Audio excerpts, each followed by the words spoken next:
স্ক্রিনে একটা লোকের ছবি দিচ্ছি, এই যে দেখেন মুজাহের ভাই। আপনারা হয়তো অনেকেই চেনেন বা ফেসবুক খুললেই দেখবেন যে উনি শুধু মানুষকে 20,000 30,000।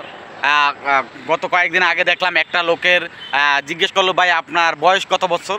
ওই লোকটা বললো যে আমার বয়স হচ্ছে 23 বছর। তো ওনাকে উনি 23,000 টাকা দিল, ঠিক আছে। এরপর মানুষের গড় তুলি দেয়, এরপর বিভিন্ন রকমের সাহায্য করে, কাউকে ঠেলা গাড়ি কিনে দেয়, কাউকে ভ্যান গাড়ি কিনে দেয়, এবং এইরকম করে মানুষকে যত রকম মনে করেন যে বিভিন্ন রকম সারপ্রাইজ দেয়।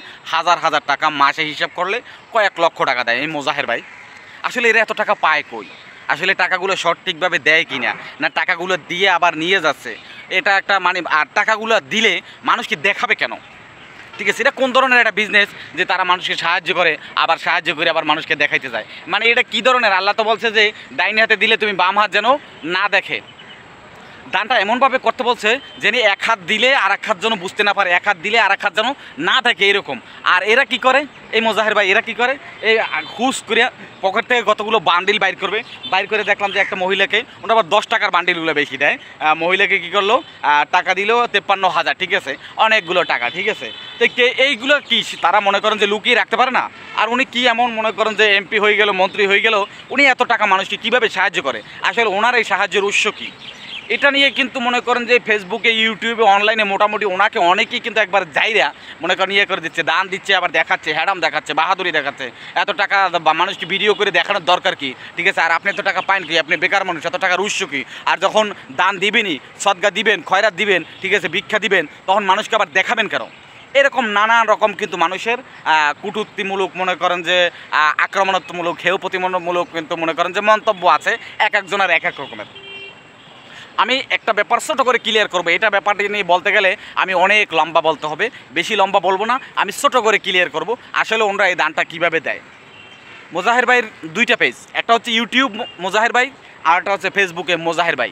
এই মুজাহের ভাই এই যে দুইটা পেজ, একটা পেজে 2.5 মিলিয়ন ফলোয়ার, আর একটা পেজে 3 মিলিয়ন ফলোয়ার, ঠিক আছে। ইউটিউব এবং ফেসবুকে এই দুইটা পেজে এত ফলোয়ার, তার মানে 2.5 আর 3 মানে 5.5 মিলিয়ন, ঠিক আছে, মানে 5.5 মিলিয়ন ফলোয়ার, ঠিক আছে।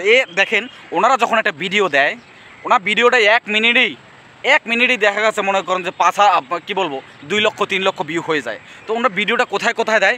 ভিডিওটা দেয় কিন্তু দুইটা প্ল্যাটফর্মে, ইউটিউবে দেয় এবং ফেসবুকেও দেয়। এই দুইটা প্ল্যাটফর্মে যখন ওনার ভিডিওটা চলে, ঠিক আছে, 1 ঘন্টার মধ্যে 3 মিলিয়ন 4 মিলিয়ন 5 মিলিয়ন ভিউ হয়ে যায়। তো এই যে মিলিয়ন ভিউ হয়, তো মনে করেন যে 5 মিলিয়ন ভিউ যদি হয়, তো উনি ডেইলি ভিডিও দিচ্ছে মিনিমাম 2 প্ল্যাটফর্ম মিলিয়ে, মনে করেন যে 2 প্ল্যাটফর্ম মিলিয়ে কয়টা, 2টা বা 3টে ভিডিও দিচ্ছে। তো 3টা ভিডিও যদি 2 প্ল্যাটফর্মে হয়, এই প্ল্যাটফর্মে 3টা, ওই প্ল্যাটফর্মে 3টা, ইউটিউবে ফেসবুকে 3 6টা। তো 6টা ভিডিওতে তার ভিউ হচ্ছে অ্যাভারেজে 30 মিলিয়ন। 30 মিলিয়ন ভিউ যদি একদিনে হয়, আপনি হিসাব করেন কতগুলো টাকা পায়। এই যে থরসব বিল্লাল, এটা নিয়ে আরেকদিন এটা দেবো, সে 3 মাসে 45 লক্ষ টাকা ইনকাম করছে। তার মানে 45 লক্ষ টাকা মানে ডেইলি অ্যাভারেজে হিসাব করতে গেলে তার 50,000 করি। এই তাই বিল্লাল ভাই যদি একটা পেজ দিয়ে 50,000 টাকা ডেইলি পায়, তাহলে মুজাহের ভাই কত টাকা পায় হিসাব করেন। মিনিমাম মনে করেন প্রতিদিন ওনার হিসাব করতে গেলে বাংলা টাকায় লক্ষ টাকার উপরে ইনকাম আছে। তো এই লক্ষ টাকার উপরে যার ইনকাম আছে, সে যদি দৈনন্দিন 30,000 40,000 50,000 টাকাও দেয়, তারপরও তো তার 50,000 টাকা থাকে। আর এই ভিডিওটা দেয়, এই ভিডিওটা দেখে আমরাই তাকে বাহাবা দিই, আমরাই তার ভিডিওটা দেখে আগ্রহ করে দেখি। এই কারণে দেখি যে মুজাহের ভাই অনেক বড় মনের মানুষ, অনেক উদার মনের মানুষ। সে মানুষকে কি করে, সাহায্য করে, সদগা করে, দান দেয়, ঠিক আছে। এটা কিন্তু আমরাও দেখে অনুপ্রাণিত হই এই কারণেই। আর উনি এই ভিডিওটাই করে, আর উনি যদি এই ভিডিওটা না করে তাহলে কিন্তু আমরা দেখতাম না। ওনার এই ভিডিওটার প্রতি আমাদের ক্ষুধা আছে, ওনার এই ভিডিওটার প্রতি আমাদের আগ্রহ আছে, চাহিদা আছে, পাবলিক দেখে, ঠিক আছে, পাবলিক ওনার জন্য দোয়া করে। যতটা মানুষ ভিডিও দেখে ততটা মানুষই দোয়া করে যে মুজাহের ভাই খুব একটা ভালো কাজ করতেছে, আল্লাহ মুজাহের ভাইকে আরও বেশি বেশি দেওয়ার তৌফিক দান করুক। এখন লক্ষ লক্ষ মিলিয়ন মানুষের যখন দোয়া থাকে, একটা মানুষ কিন্তু আরও দিন দিন উপরে চলে যেতে পারে, ঠিক আছে। এখন কিছু মনে করেন বাদাম্যে আছে যারা আইসা বলবে যে এত টাকা দেয়, এত ফুটানি দেখায়, ঠিক আছে, এরা না দেখাইলেও তো পারে, সে দান করলে অন্ধকারে করবে, দান করলে গোপনে করবে, মানুষকে দেখাই দেওয়ার কি আছে? আরে ভাই বাদামে ভাই, আপনি তো 2 টাকা দিতে পারেন না, আরও বরঞ্চ সমালোচনা করেন, ঠিক আছে ভাই। উনি যদি দানটা গোপনেই করে, উনি টাকাটা পাবে কোথা থেকে? এটা আপনাকে বুঝতে হবে। উনি এই প্ল্যাটফর্মে ভিডিও দিয়ে ভিডিওর মাধ্যমে উনি ইনকাম করে, সেই ইনকামের মাধ্যমে মনে করেন যে উনি কী করে, মানুষকে সহযোগিতা করে। তাহলে আপনাকে বুঝতে হবে যে ওনার এই ভিডিওটা ওনাকে ইনকাম করে দেয়, আর ওনার এই ভিডিওটা যদি ইনকামই না করে উনি মানুষকে দেয় কীভাবে?